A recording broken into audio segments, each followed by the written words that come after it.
Hello everyone, welcome back to another video.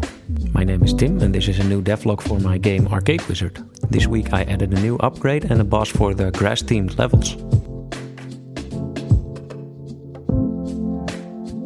So this week there were a lot of comments that I really liked, but there was one in particular that I could directly add to the Trello board.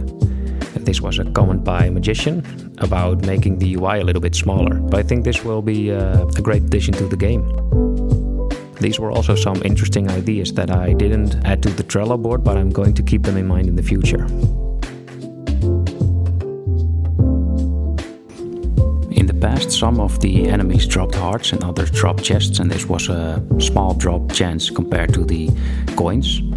But this was a little bit inconsistent because some of the enemies wouldn't drop hearts and others wouldn't drop chests. And especially later on, when the enemies wouldn't drop hearts, like the Reapers wouldn't drop hearts and the Snails wouldn't drop hearts, then the player could really be in need of a heart and did not get it. So I thought it would be a great idea to make this an upgrade, so the player can influence how high the drop rate of hearts is. And I applied this upgrade to all enemies.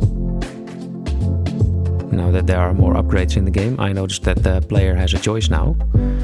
In the past, the player could just mindlessly buy an upgrade if the coins allowed for it, but now there are more options, and the options are also a little bit cheaper, so the player can apply a strategy of which upgrades to buy.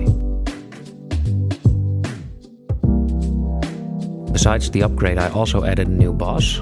This is the boss for the grass-themed levels, and this is a mage. This boss appears as the last wave starts, and the mage teleports around to different islands and shoots at the player.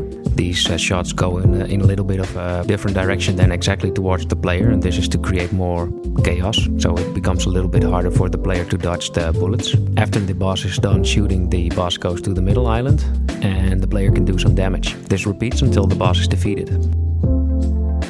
First I thought the boss should be some kind of monster, but I am more confident that I can make interesting mage boss fights than monster bosses, so that's why I decided to make a mage. Besides, I think that mage bosses give a better contrast to the hordes of monsters. Next week I will add a boss for the horror levels. I think this will be some kind of necromancer that summons mobs to heal him, but I will get into that more next week. If you want to stay updated on the progress of Arcade Wizard, then please subscribe and hit the notification bell. For now I want to thank you for watching and I hope to see you next week.